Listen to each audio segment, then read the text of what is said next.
Alors, ce que j'aimerais partager avec vous, c'est ce texte du chapitre, fin du chapitre 10.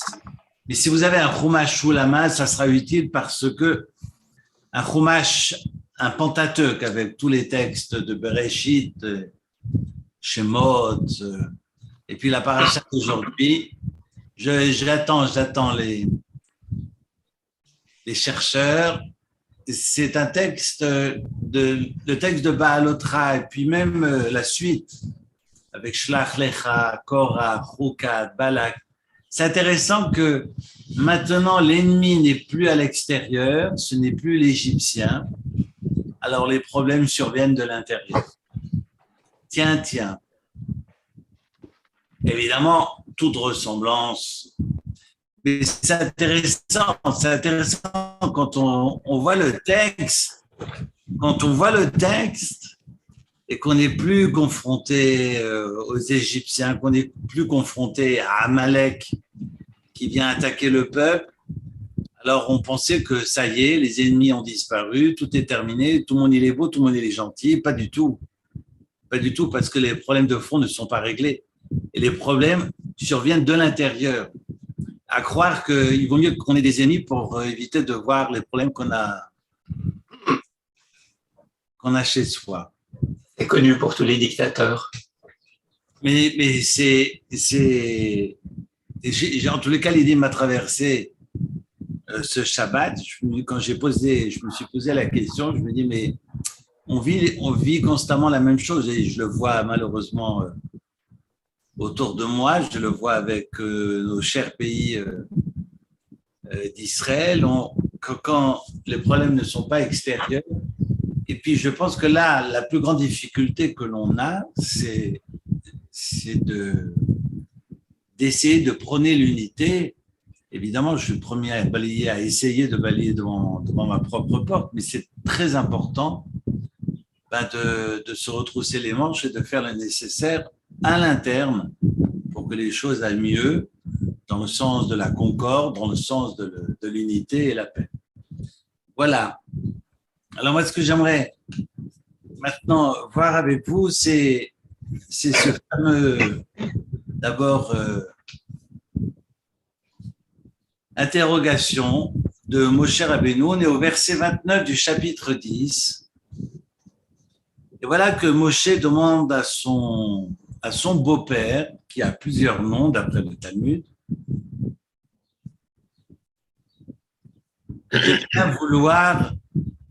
de bien vouloir le suivre.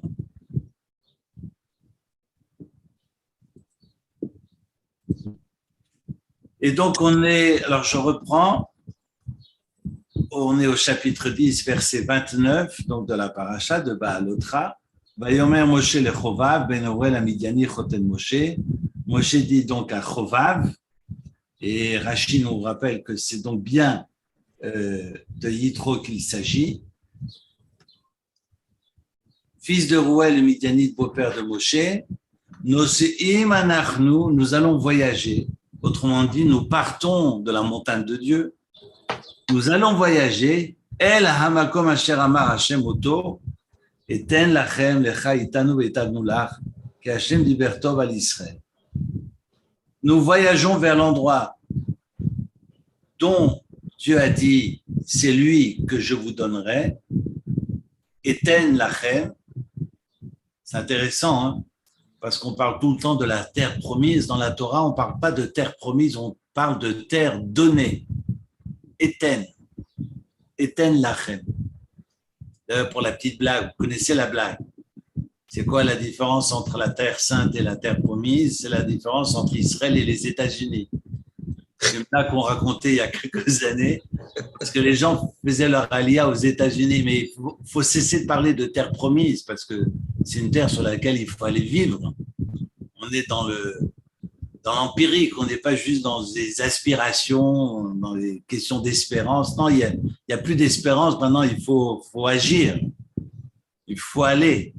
Et Dieu nous dit, c'est une terre que je vous donne. Mais évidemment, ça ne s'acquiert pas comme ça, la fleur au fusil. Il faut travailler. Pas travailler vis-à-vis des hommes, mais travailler sur soi, c'est un travail. il faut triompher de soi, il faut la mériter, cette terre. Et viens avec nous et nous te ferons du bien car Dieu a parlé en bien d'Israël. Sous-entendu, j'ai lu pas mal de commentateurs qui disaient, vu que tu es converti et qu'il y a un problème au niveau de l'héritage par rapport aux convertis, ce ne sera pas le cas pour les enfants, mais pour lui-même, ce sera problématique, pas pour ses enfants, mais tout le produit de la terre, il en bénéficiera comme n'importe qui. Donc la question ne se pose même plus. Et et là, on a Yitro qui nous dit non, je ne veux pas aller. Loeler. Eler, c'est le futur de Holer. Avec le Aleph devant, ça indique la première personne au futur. Je n'irai pas.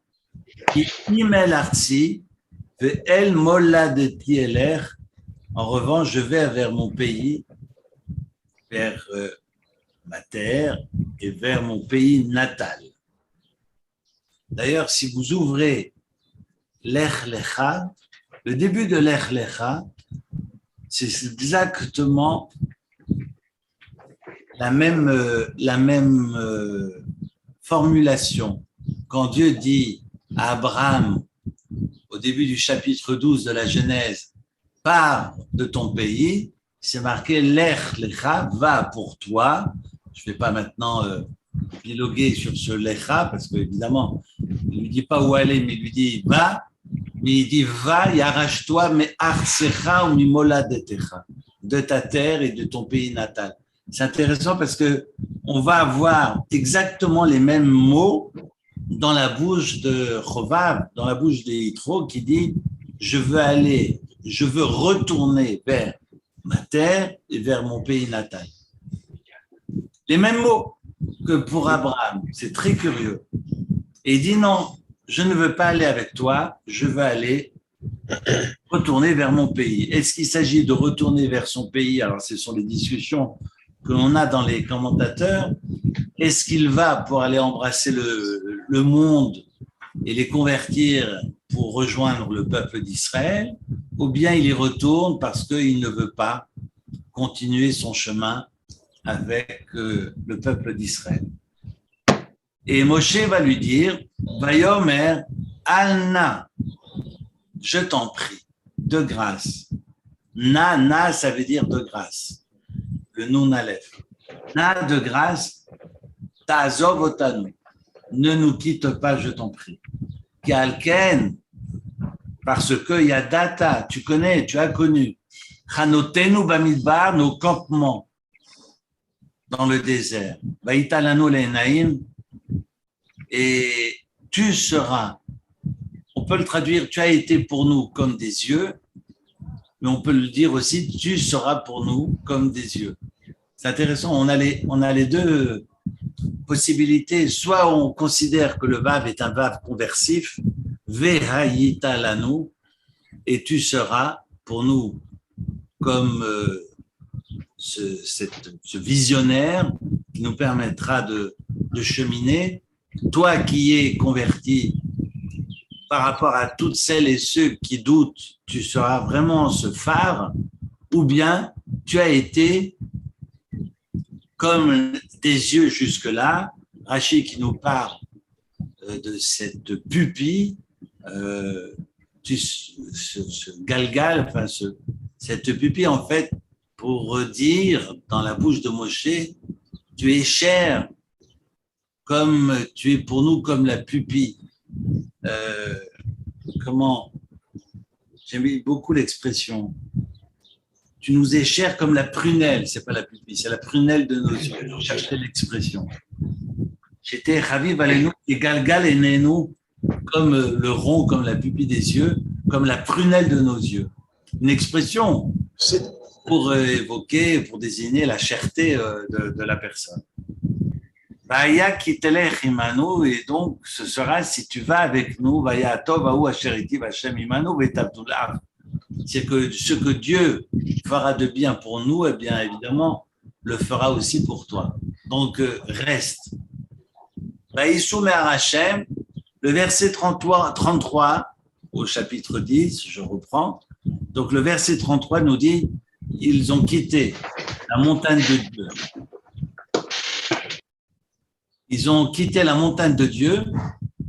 Est-ce que finalement, il a réussi à être convaincu, ou en tout cas, Moshe a réussi à le convaincre, et puis il part avec Moshe. On comprend du texte qui va suivre, que je vous ai envoyé, et qui est vraiment unique dans toute la Torah. Eh bien, on comprend que Yitro ne va pas suivre le peuple d'Israël et retournera en Midian. Et donc, il est marqué, Vaïssou Me'ar Hashem, ils ont voyagé de la montagne de Dieu, donc ils ont quitté la montagne de Dieu. C'est quoi la montagne de Dieu? C'est le mont Sinaï. Ils ont été sur le mont Sinaï jusque-là, et maintenant, ils vont se distancer d'une distance d'Erer Shloshet Yamim, un chemin de 3 jours, sous-entendu, Rachid dira qu'ils ont fait en une journée ce qu'on est censé marcher en 3 jours, et puis Aaron Berit Hashem Nosea Lifnem, et l'Arche Sainte, et Nosea voyage devant eux. Derer Shloshet Yamim la tour, la Menucha, pour donc permettre de trouver un lieu de repos, et on évoque donc la nuée. Ils ont une nuée qui est donc la nuée de Dieu qui va les éclairer. On a la lune qui montre le chemin et celle qui va les éclairer le jour comme la nuit pour pouvoir leur permettre de diriger ces pérégrinations. Et puis après, curieusement, au verset, alors je ne sais pas si vous avez un texte en hébreu, il y a un texte en français, mais dans le texte en hébreu, le verset 35 et 36 sont encadrés d'une lettre qu'on appelle la lettre Nun, qui est renversée. Donc en fait, ce n'est pas un Nun normal, c'est un Nun dans l'autre sens. Parce que le Nun normal, Nun, qui correspond à la lettre phonétique N en français, Nun, de Naphtali, qui est mon prénom. Alors le Nun, ici, il est à l'envers. Il est écrit dans l'autre sens. Je ne sais pas si vous avez ça dans vos textes en hébreu. C'est très important de voir cela parce que dans la Torah, effectivement, il y a ces 2 Nun qu'on appelle les Nunim ou les Simanim d'après Rashi. On reprend ça dans le texte talmudique. C'est le texte que je vous ai envoyé par WhatsApp qui évoque effectivement ces Nunim, qui encadre un texte qui, curieusement, d'après le Talmud, ce texte n'est pas à sa place. En fait, c'est une discussion, et c'est le texte que je vous ai envoyé par WhatsApp. Est-ce qu'il s'agit bien de l'endroit auquel il était destiné, pensé par le bon Dieu, ou bien il n'est pas à sa place, raison pour laquelle les 2 Nun nous le rappellent, nous le signalent, et donc normalement, d'après Rashi, et c'est repris donc du Talmud et du Midrash, ce texte est censé être autour des drapeaux, autour du comptage des tribus que nous avions lu la semaine dernière. Et la semaine qui précède aussi, parce qu'on a fait les comptages sur Bamidbar et sur Nassau. Alors voilà un texte, je ne vais pas évoquer ces 2 versets tout de suite, mais on parle de l'avancée de l'arche, très rapidement dans la traduction, Binsoa Aaron, au moment où l'arche se mettait en voyage, Moshe disait, lève-toi, Kuma Hashem, lève-toi, ô Éternel, que tes ennemis se dispersent devant l'arche et que ceux qui te haïssent fuient de devant toi, mipanecha, et quand l'arche se posait, uvnuchoyoma, shuva Hashem. Shuva, ça veut dire soit résider, soit revenir, soit retrouve le calme, d'après Rashi. Shuva Hashem rivavot alfei Israël, parmi les myriades et les milliers d'Israël. 2 versets que vous connaissez sans doute par cœur parce que nous le chantons Quand on sort Chaque fois que nous sortons le Sefer Torah à la synagogue, le lundi, le jeudi, le Shabbat matin et le Shabbat après-midi. Et puis, peut-être qu'en semaine, on ne le chante pas trop parce que tout le monde est pressé pour aller travailler, mais en tous les cas, le Shabbat matin, on prend le temps de le chanter.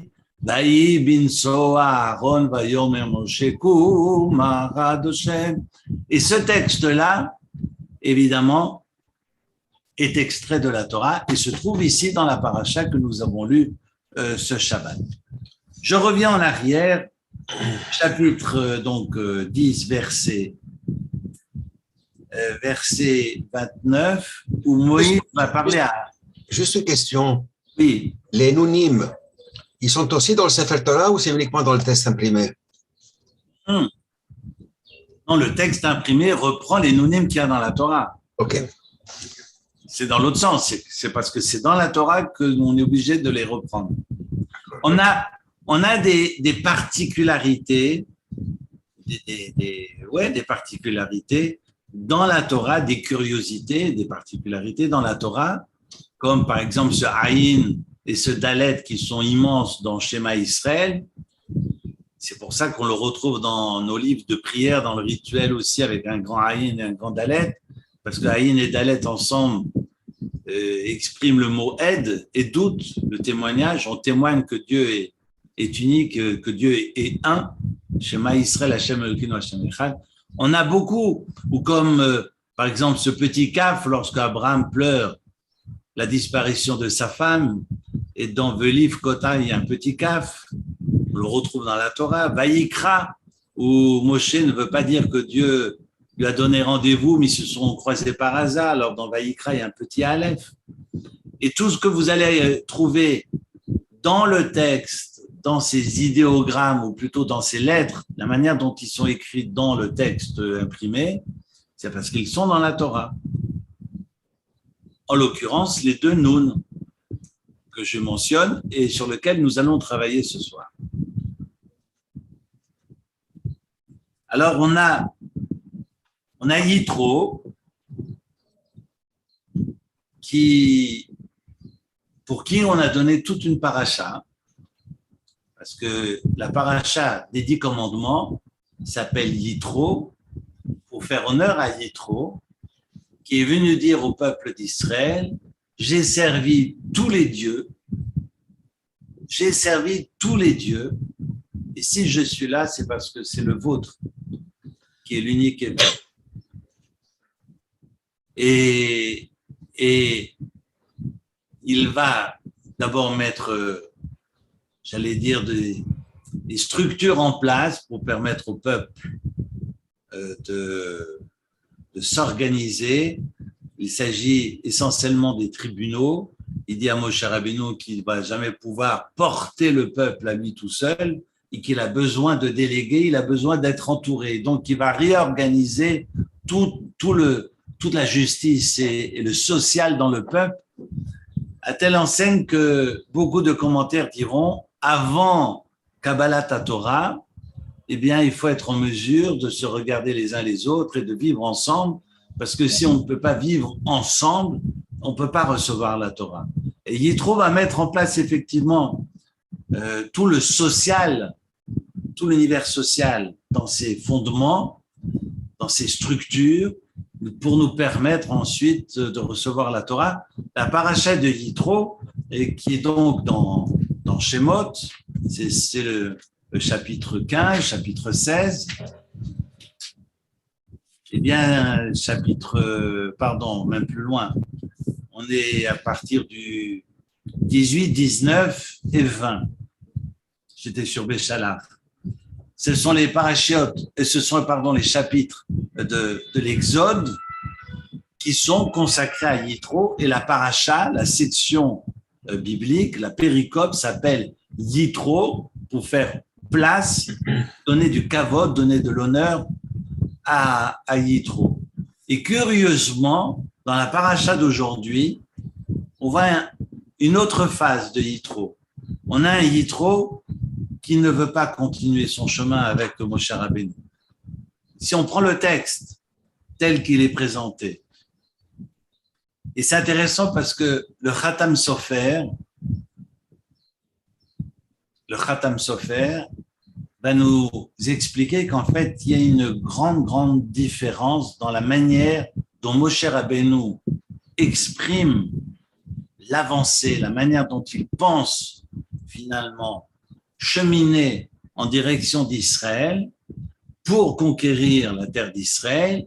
Il n'est pas encore question de rester 38 ans dans le désert, parce que la faute des Meraglim, des explorateurs, ne va survenir que la semaine prochaine, dans la paracha de Shlach Lecha.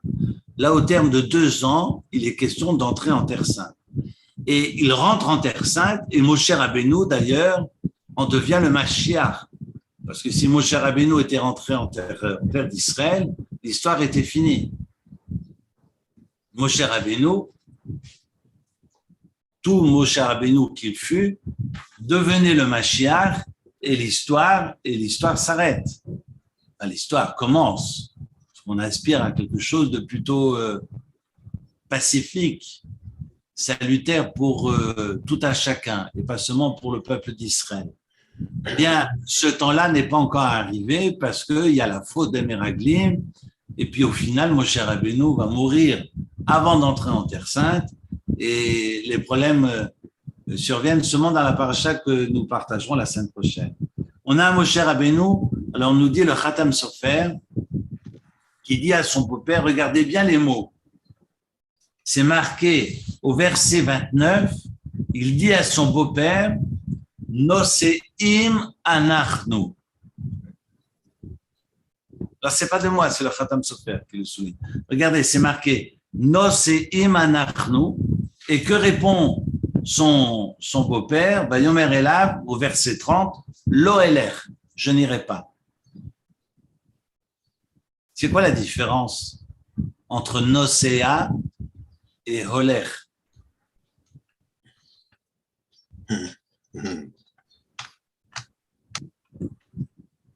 Avant de lire Rav Gershon Kain qui reprend dans son texte le commentaire de Khatam Sofer que je lisais il y a quelques minutes, mais c'est pas du tout le même vocable et pas la même dynamique. Moshe Rabbeinu lui dit, maintenant on quitte la montagne de Dieu, on était en vase clos, on était dans une tour d'ivoire, on était dans une relation, dans une verticalité comme disent certains.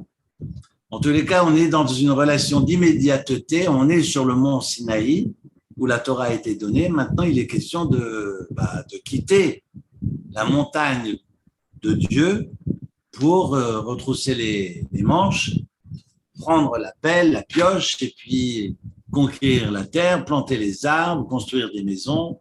Finalement, c'est ça la vie. La vie, c'est se frotter au monde. C'est comme me racontait une dame en Maroni qui n'est plus. Elle est arrivée à 15 ans. Ils passaient leur nuit à vérifier s'il n'y avait pas de scorpions parce qu'il n'y avait pas de maison, il n'y avait que des tentes quand ils sont arrivés, même pendant la Seconde Guerre mondiale. Elle est arrivée pendant la Seconde Guerre mondiale. Ses parents ont été pris dans la Shoah. Elle est arrivée orpheline et puis elle me racontait qu'ils ramassaient les cailloux pour pouvoir poser des lits de camp et qu'ils passaient la nuit avec des bougies et des torches pour vérifier qu'il n'y ait pas de scorpions, de serpents autour des lits d'enfants. Parce qu'elle, elle était adulte, elle avait déjà 15 ans. C'était une adulte. Et qu'autour d'elle, il n'y avait que... Voilà les bâtisseurs. On oublie, quand on descend dans les hôtels 5 étoiles, on oublie qu'il y a des gens qui ont pris leurs pioches et leurs pelles et leur lampe de poche pour aller ramasser les scorpions, pour protéger les enfants dans les tentes. Et voilà, ces Gadna, ce sont tous ces kibbutzim qui sont nés durant cette période-là.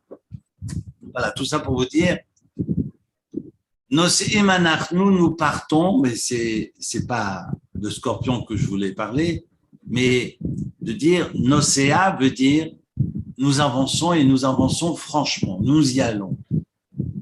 Et curieusement, chaque fois qu'il s'agit d'avancer, on peut remarquer dans le texte, c'est pour ça que j'ai pris un chumash avec moi, de tout le Pentateuque, curieusement, chaque fois qu'il s'agit d'avancer, on ne parle jamais de holer, mais toujours nosea. Premier exemple. Alors, vous pouvez noter les exemples. Le premier exemple, dans l'Ech Lecha, au chapitre 12, verset 9, après qu'Abraham ait entendu la demande du bon Dieu de quitter sa terre et puis d'avancer, c'est marqué qu'Abraham partit ensuite, il va se diriger constamment vers le Negev, vers le Midi. C'est marqué Vaïssa Abraham, alors Venasoa Hanegba. Alors Venasoa, c'est pas juste marqué Oler Hanegba, Nasoa Hanegba. Vaïssa et Nasoa, ça vient du verbe Nasoa, Nasa qui veut dire voyager. Le juif, il voyage. Il n'est pas megamgem. Il n'est pas dans l'hésitation. J'y vais pas. Il y va. Il a cette confiance. Et on le voit dans Abraham, qui est Vaïssa Abraham. Abraham est dans cet élan. Parce que Dieu lui a dit, fais-moi confiance, alors il y va. Deuxième exemple extraordinaire, c'est qu'on a le peuple d'Israël face à la mer Rouge, au chapitre 14 de l'Exode, dans Béchalach, avant que la mer Rouge ne s'ouvre, ils sont devant la mer, il y a une horde, il y a tous ces Égyptiens sur leurs chars qui courent derrière, on ne voit même pas les chars tellement qu'il y a de poussière, mais on devine qu'ils sont des milliers, à leur courir après pour en faire de la charpie, et ils sont complètement pétrifiés parce qu'il y a la mer devant eux. Et que dit le bon Dieu à ce moment-là? Extraordinaire comme verset. Parce qu'il y a une partie qui prie, l'autre partie qui veut rebrousser chemin, l'autre qui veut faire la guerre. D'abord, le bon Dieu leur dit, maintenant, c'est pas le moment de tergiverser, vous vous taisez. Moi, je fais la guerre contre les Égyptiens, c'est plus votre problème. Et le verset 15, extraordinaire, va Omer Hashem el Moshe, Matitzak Elai. Le bon Dieu lui dit à Moshe Rabbeinu, qu'est-ce que tu as besoin de crier? Qu'est-ce que tu viens gémir vers moi? Qu'est-ce que tu viens te plaindre? Maintenant, il faut se taire. La seule chose que tu vas dire aux enfants d'Israël, Daber el Bene Israël, Ve Yi Sa Ou. Avancez. Punchlos. Et comment c'est écrit en hébreu, avancez? Nasoa, Ve Yi Sa Ou. Regardez le mot, alors je ne sais pas si vous avez le texte, verset 15 du chapitre 14 de l'Exode, Veillez Saou. Non, en hébreu moderne, quand vous êtes dans un taxi ou dans un bus, vous entendez toujours le chauffeur faire nous, ça veut dire Yalla, on avance. Yalla, c'est plutôt en arabe. En hébreu, on dit nous. Moi, j'avais souvent un professeur qui me disait quand on étudiait nous, parce que j'avais du mal à comprendre nous. Alors, le bon Dieu, il dit nous, Veïsaou, avancez. Il dit pas avancer à pas de souris, il faut avancer, Veïsaou. Et c'est intéressant, parce que ça, c'est rentré dans la tête de Moshe Rabbeinu. Et il vient vers son beau-père, il lui dit, Nosim anachnu, ça y est. On plie bagage. Nosim, on y va. On part. Oui, non, mais l'OLR. Non, je veux pas avancer avec vous. Et il n'a pas dit Olchim anachnu. Il a dit Nosim anachnu. Qu'aurait dû dire Chovav, qu'aurait dû dire Yitro à ce moment-là? L'OSA, pas l'OLR. Noseim anachnu. Moshe Rabbeinu qui dit, on y va. Noseim anachnu. Son beau-père aurait dû répondre, utiliser le même verbe que Moshe Rabbeinu. Il aurait dû dire l'OSA. Non, je ne veux pas avancer avec vous. Il dit l'OLR. Et c'est intéressant parce qu'on retrouve au chapitre 22 des Nombres, cette fois, dans la paracha que nous lirons dans quelques semaines, paracha de Balak, on a Bilam, ce prophète, qui était du même acabit que Moïse, que Moshe, chez les païens. Et on a ce Bilam qui se décide finalement à suivre ces princes qui ont été envoyés par Balak pour aller maudire le peuple. Et vous connaissez l'histoire. Pour chaque oracle, à chaque fois qu'il va vouloir maudire le peuple, il finira par le bénir sans le vouloir, et puis ça va susciter la colère de Balak. Enfin, tout ça, c'est la paracha de Balak que nous lirons dans quelques semaines. Et puis, au chapitre 22, on voit Bilam qui va sceller son ânesse au verset 21, et puis partir avec ses seigneurs. C'est marqué Saré Moab, c'est marqué ici les esclaves l'ont accompagné. Ce ne sont pas les esclaves, en fait, ce sont plutôt les princes les riches aristos que Balak avait envoyés pour essayer d'attirer Bilam dans son camp. Et c'est marqué ensuite au verset 22 du chapitre 22, c'est intéressant, 22, Vayichar af Elokim ki olechu. Dieu s'est fâché parce qu'il est parti rejoindre Balak, pour commettre ces exactions que nous étudierons dans quelques semaines, et puis il va être arrêté par un malach, plutôt c'est son ânesse qui va être arrêtée par le malach et qui va comprendre qu'elle ne peut pas avancer.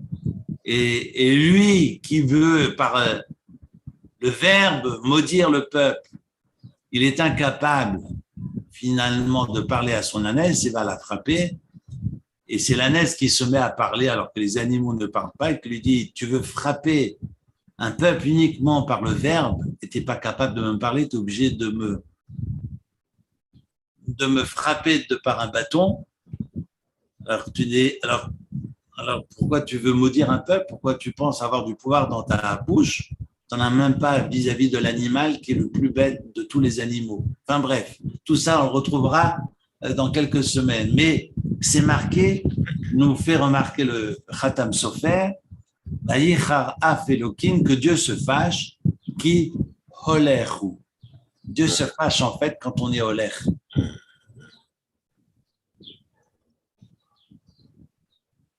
Dieu ne se fâche pas quand on est nocère. Dieu ne se fâche pas. Alors vous allez me dire, est-ce que c'est le juif errant?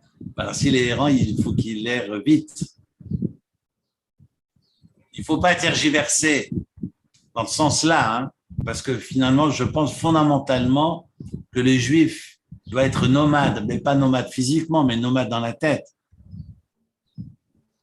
Navenad, hein, rappelez-vous la condamnation de Caïn après avoir tué, Dieu lui dit Navenad, il faut que tu sois errant. Mais là, il ne s'agit pas de cette errance-là, parce qu'on a un Caïn qui est complètement englué dans sa terre et Dieu veut contrebalancer et l'obliger à se sédentariser et devenir nomade. Mais ce n'est pas de ce nomadisme dont je parle, quoique il s'agit de bouger, mais de bouger aussi et surtout dans sa tête. Et on voit d'ailleurs que tous les maîtres d'Israël, dans l'histoire juive, l'histoire biblique, ce sont tous des bergers. Ce ne sont pas des industriels, hein, ce ne sont pas des architectes de pyramides, ce sont avant tout des bergers. Des gens capables de bouger physiquement et donc de bouger aussi dans la tête. Alors, quand il s'agit de bouger, il faut bouger. Il ne faut pas être dans l'hésitation. Sinon, Dieu se fâche, qui a l'air, parce qu'il est dans l'hésitation. Alors, regardez maintenant dans cette lecture. C'est une lecture, ce n'est pas la lecture, mais c'est une lecture que je vous propose. C'est marqué, Noseim anachnu, verset 29, ici, dans notre paracha, au chapitre 10, Noseim anachnu, nous allons voyager vers le lieu que Dieu nous a donné, pas que Dieu nous a promis, que Dieu nous a donné, rappelez-vous, Eretz Netina, il s'agit d'une terre donnée, pas d'une terre promise. Il faut l'acquérir, mais il s'agit de... C'est pour ça que je parle d'empirisme, hein, il s'agit d'expériences vécues. C'est une terre qu'on acquiert physiquement. Vayomer Elav, lo eler, je n'irai pas. Alors, là-dessus, Moshe Rabbeinu lui dit, mais tu es cher à nous, tu es comme la prunelle de nos yeux. Et quand tu seras, Baya Kiteler, Imanu, si tu es dans cette avancée, pas avancement, ça veut dire autre chose, mais si tu es dans cette manière d'avancer, sache que Dieu te fera du bien si tu restes avec nous. Kiteler, Imanu, Vayatov, Aou Asheriti, Vashem Imanu. Betavnular, c'est le verset 32. Et là-dessus, on n'a pas de suite. Le Talmud, c'est le texte que je vous ai envoyé par WhatsApp, nous dira que finalement, il est reparti. Vaïsou Mehar Hashem, et Vaïsou, et là, c'est le Tosfot. Je ne sais pas si vous avez vu dans le WhatsApp que je vous ai envoyé, il y a un texte en hébreu. Alors, si vous arrivez plus ou moins à déchiffrer quelques lettres, vous avez sur la dernière photo que je vous ai envoyée par WhatsApp, eh bien la photocopie ou plutôt la photo du texte du Tosfot. Et le Tosfot nous dit, alors je l'ai sous les yeux, Vaïsou, Shinasu Me'arsina Derer Shloshet Yamim, Ketinok Hayotzin Mibet HaSefer, Sheboreach Lovolech, Kach Hayu Bochim Me'arsina Derer Shloshet Yamim le fit. Shalamdou Arbe Torah, Basinaï. Je vais vous le traduire évidemment, qu'ils sont partis de la montagne de Dieu, comme, vu que c'est Vaïssou, c'est une expression, alors jusque-là, que je présentais sur le plan plutôt une approche laudative et non pas péjorative, mais ils ont fui durant 3 jours, et Tosfot nous dit, comme un enfant fuit l'école, et fuit l'école buissonnière, donc il fuit l'école parce que le fit chez l'Indou Arbe Torah, mais Sinaï, c'est qu'ils ont tellement étudié qu'ils paraissent saturés et qu'ils s'enfuient comme un enfant fuit l'école et fuit l'étude de la Torah, ou fuit la Torah. D'ailleurs, on le verra plus tard parce que si effectivement c'est présenté de manière péjorative, on comprend après les 2 nounim, les 2 noun qui apparaissent ensuite. Vous suivez? En tous les cas, dans la lecture du Khatam Sofer, vu que le verset 33 commence par Vaïssou, on comprend que Yitro ne suive pas parce que c'est cette dynamique qui le dérange. Il n'est pas capable de les accompagner dans cette dynamique.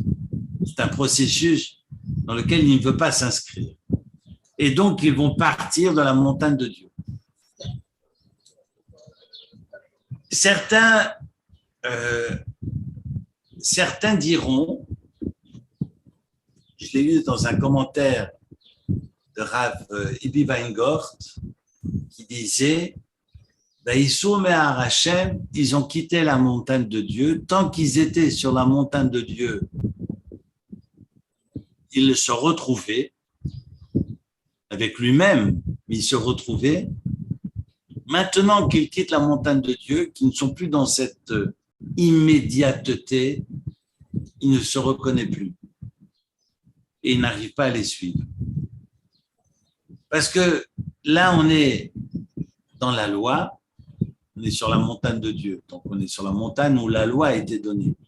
Donc, on est dans la loi, et j'extrapole un peu, mais pour que vous compreniez. Et maintenant, on rentre dans l'histoire. Et nous avons longuement travaillé cette dualité, ou plutôt ce devoir que nous avons à trouver l'équilibre entre la loi et l'histoire. Une complémentarisation qui nous incombe dans notre rapport à la loi, dans notre rapport à l'absolu et notre rapport à l'humain, dans notre rapport à la vie, qui est l'histoire. Et c'est cet équilibre qui est fondamental. Parce qu'on ne peut pas se contenter de l'histoire, on a besoin de la loi, sinon c'est l'anarchie. Et je ne peux pas me contenter de la loi, si j'ose dire, parce qu'on ne serait plus dans la vie. Donc, je vais rentrer dans l'histoire des hommes et des femmes, bien entendu, l'histoire de l'humanité. Yitro dit non, ça ne va pas. Tant qu'on est dans cette verticalité, j'arrive à me retrouver. Maintenant qu'il s'agit d'avancer et puis, j'allais dire, ramasser les cailloux et vérifier les scorpions sous les lits de camp, ça c'est une autre histoire. C'est pas pour moi. Alors, c'est une manière un peu schématique, mais finalement, c'est aussi ça l'histoire. Est-ce que je suis en mesure de me frotter au monde? Parce que cette religion, elle est très belle quand elle est uniquement dans cette verticalité. Mais maintenant, il faut trouver l'équilibre entre cette horizontalité et cette verticalité. Il faut trouver l'équilibre entre la loi qui relève de l'absolu parce qu'elle est hétéronome, elle nous est donnée par Dieu, et cette histoire des hommes et des femmes qui font l'humanité, cette vie avec un V majuscule. Et comment je trouve l'équilibre entre les deux? Parce que je ne peux pas être dans la vie sans loi et je ne peux pas être dans la loi sans la vie. Parce que l'Oba Shamaïmi, la Torah, elle a été donnée aux hommes pour être vivante. Sinon, ça n'a pas de sens. Yitro ne se sent pas capable de continuer son chemin. Parce que c'est marqué, ils ont quitté Bayissou Mehar Hashem. Ils ont quitté la montagne de Dieu. Ça veut dire ce que ça veut dire. Ils ne sont plus dans ce Har Hashem. Ils ne sont plus dans cette verticalité. Ils vont maintenant se frotter au monde. Et c'est ce qu'on attend du juif. Non pas de s'enfermer dans sa tour d'ivoire, mais d'aller rayonner, de partager cette promotion de l'être avec un E majuscule, avec tout le monde, avec les nations, de faire rayonner le Kevod Hashem, la gloire de Dieu, dans le monde entier, et pas uniquement enfermé dans le désert. Donc, mon devoir, c'est d'aller vers la terre d'Israël et de m'installer dans la vie. Israël, ça peut être quelques minutes à Genève ou ailleurs, mais il s'agit d'aller vers la vie et non pas de rester en vase clos dans le désert. Et ça, dans la lecture de Rav Weingart, que je connais, et ça, c'est pas possible. Alors, on poursuit et on va essayer de comprendre ces deux nouns. La Gemara nous dit, c'est le texte que je vous ai envoyé, ce n'est pas à sa place. Pourquoi? Pourquoi ça n'est pas à sa place? Parce que sinon, il n'y aurait pas ces deux nounim.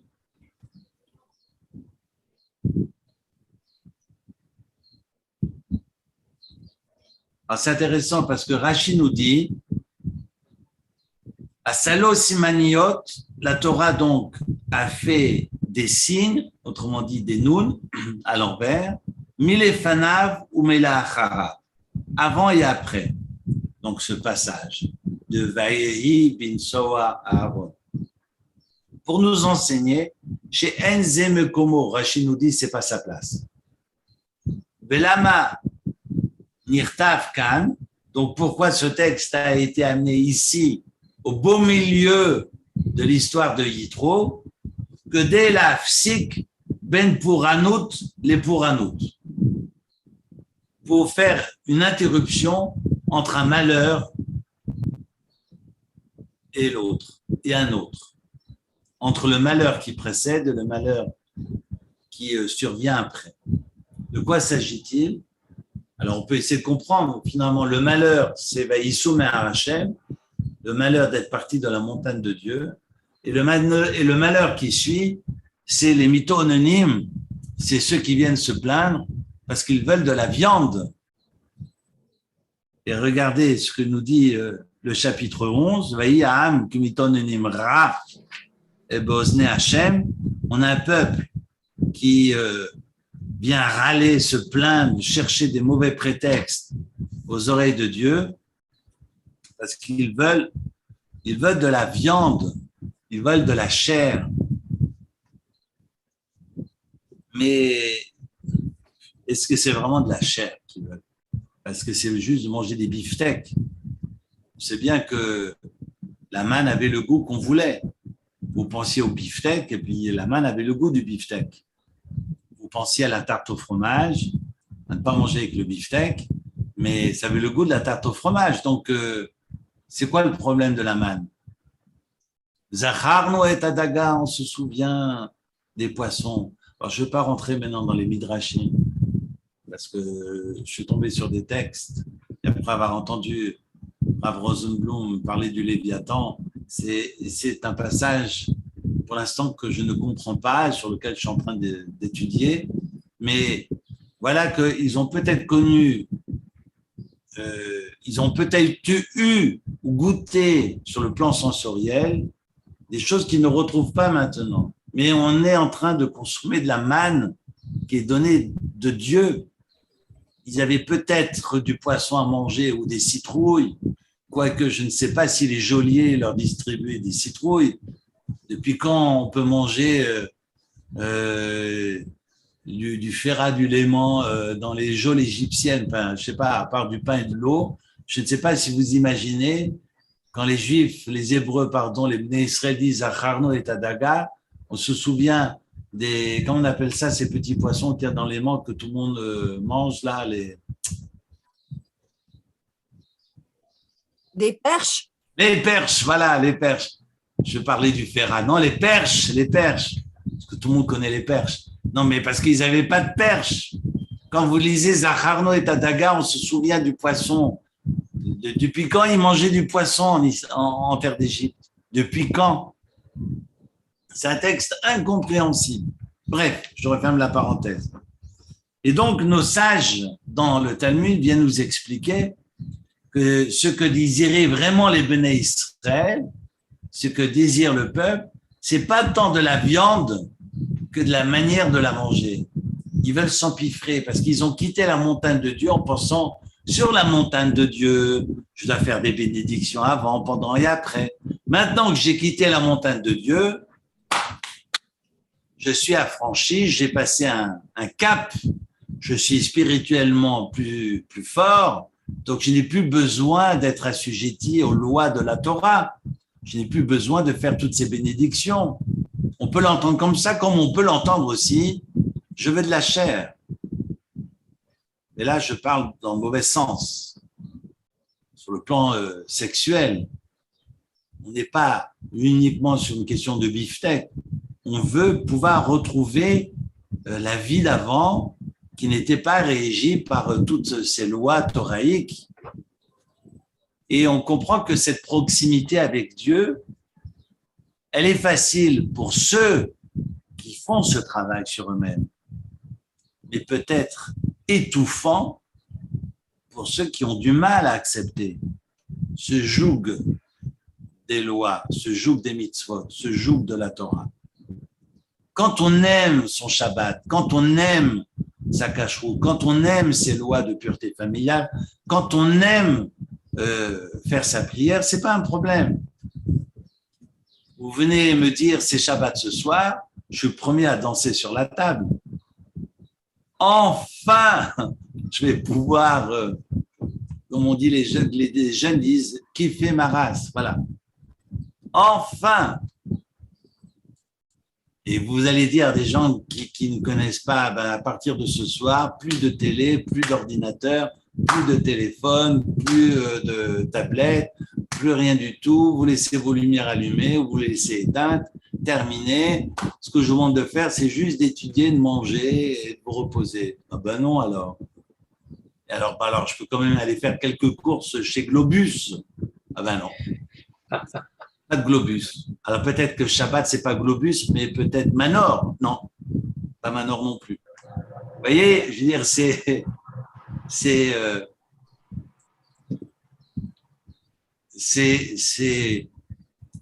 une autre perception de la proximité avec Dieu.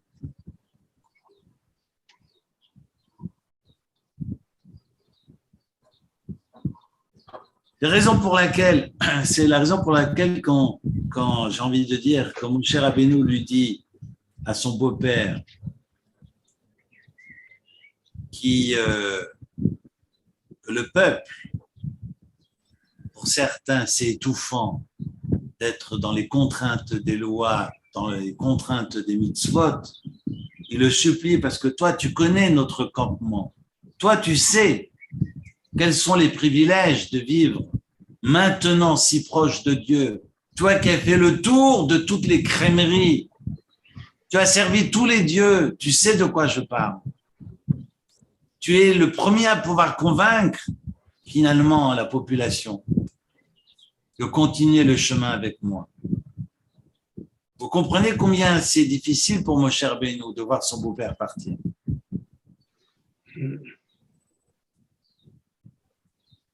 Alors, on a effectivement un malheur qui va suivre.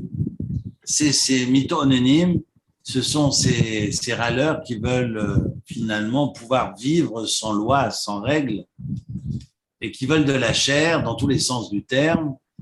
Effectivement, le Midrash ira très très loin dans cette interprétation. Et on a donc ces deux nouns renversés. Le noun renversé, le noun renversé peut rappeler les 50 portes de l'impureté.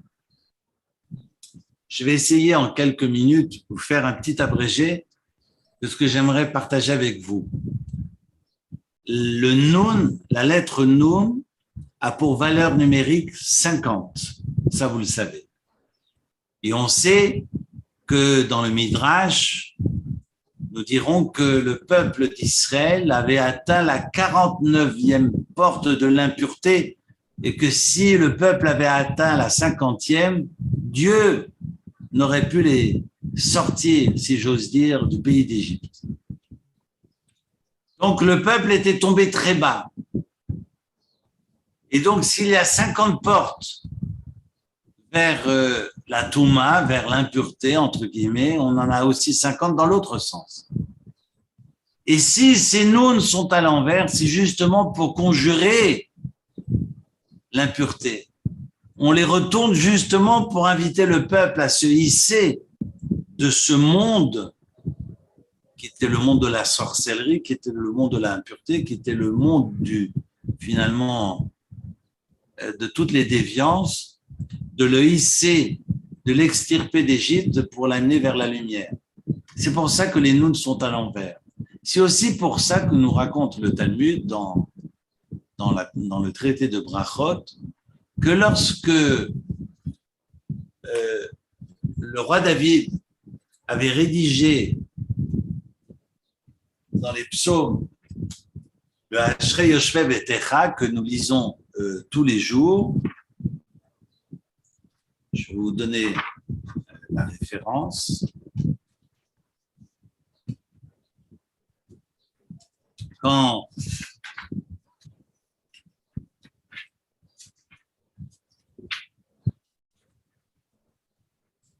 c'est le psaume 145.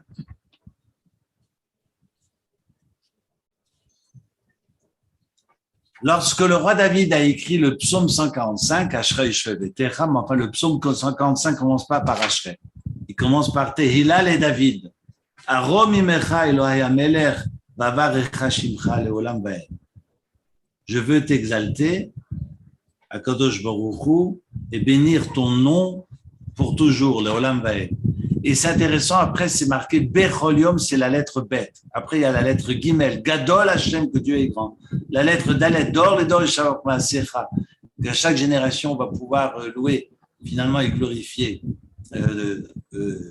des actions. Adar Kovod Odecha, on est à la lettre He, on voit qu'on a un alphabet, qu'on a tout l'alphabet hébraïque mentionné donc par le roi David qui va rédiger ce psaume 145, et curieusement, lorsqu'on voit ces premières lettres de chaque verset, il va manquer la lettre Nun.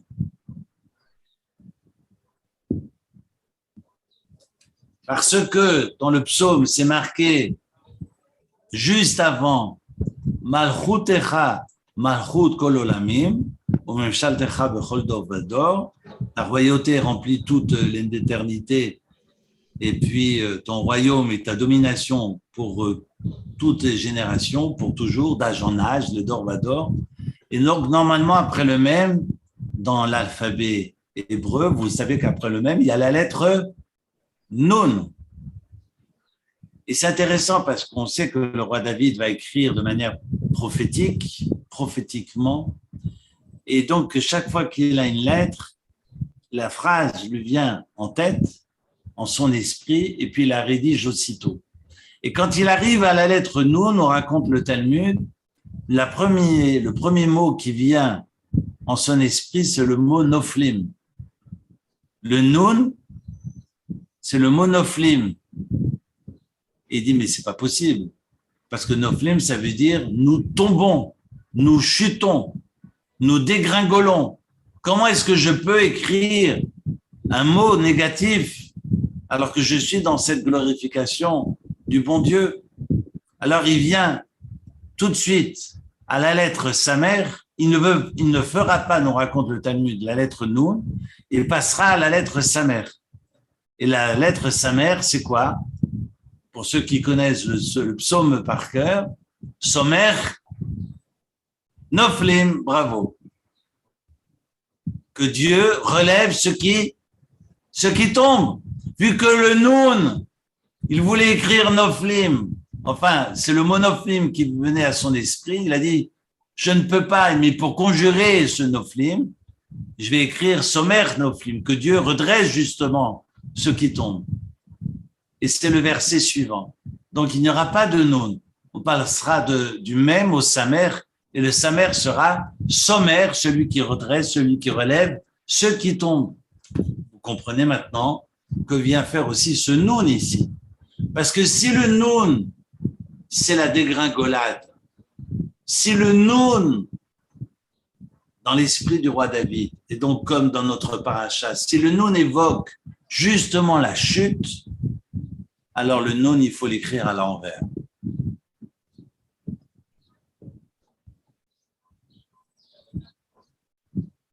Et le roi David va l'écrire, et le bon Dieu nous demandera de l'écrire à l'envers, justement pour conjurer la chute et nous obliger à retrouver la lumière à travers ces deux phrases extraordinaires d'Uvnu Choyomar,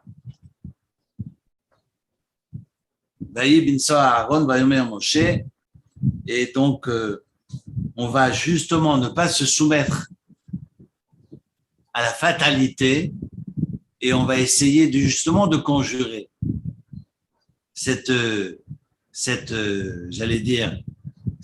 dégringolade, et nous allons pouvoir finalement ne pas être dans cette néphila, ne pas être dans cette chute, comme la chute qui précède Vaïsoum et Arachem, comme les mythonymes qui se plaignent après, qui est aussi une forme de néphila, finalement de chute, et pour justement ne pas être ni dans la chute qui précède, ni dans la chute qui vient après, eh bien, ces chutes, on les retourne et on met ces deux versets au milieu pour remettre du sens et nous remettre dans l'espérance.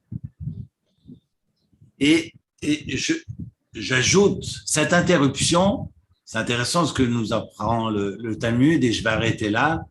On a vu que dans le Talmud, sur l'appui de ce verset du chapitre 9 dans les Proverbes, qu'il y aurait 7 colonnes.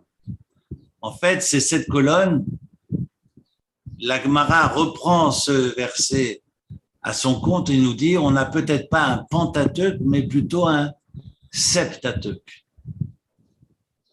Ce n'est pas 5 livres, mais 7 livres. Comme si les nombres étaient partagés en 3 livres. Vous me suivez? Donc, on a un livre qui démarre au début des nombres jusqu'au Nun. Ces 2 versets, c'est un livre à part entière. Et puis, à la fin, le Nun d'après jusqu'à la fin des nombres, c'est un 3e livre.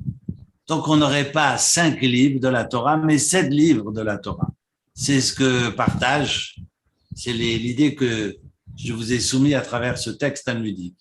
On n'est pas sur les conséquences, on est uniquement sur la réflexion des maîtres de la Gemara, les Amoraïm, autour de ces deux Nun qui finalement évoquent la chute, mais sont écrits à l'envers justement pour casser la fatalité de toutes nos chutes à nous et de tout faire pour retrouver du sens et la lumière. Sur ce, excellente soirée.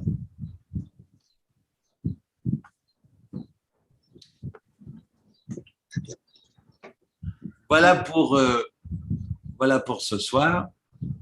Et la semaine prochaine, il y a la paracha de Shlach Lecha, qui est une paracha très très dure, mais on va essayer de redonner encore, il y a encore de l'espoir, même à travers la paracha que nous étudierons ce Shabbat.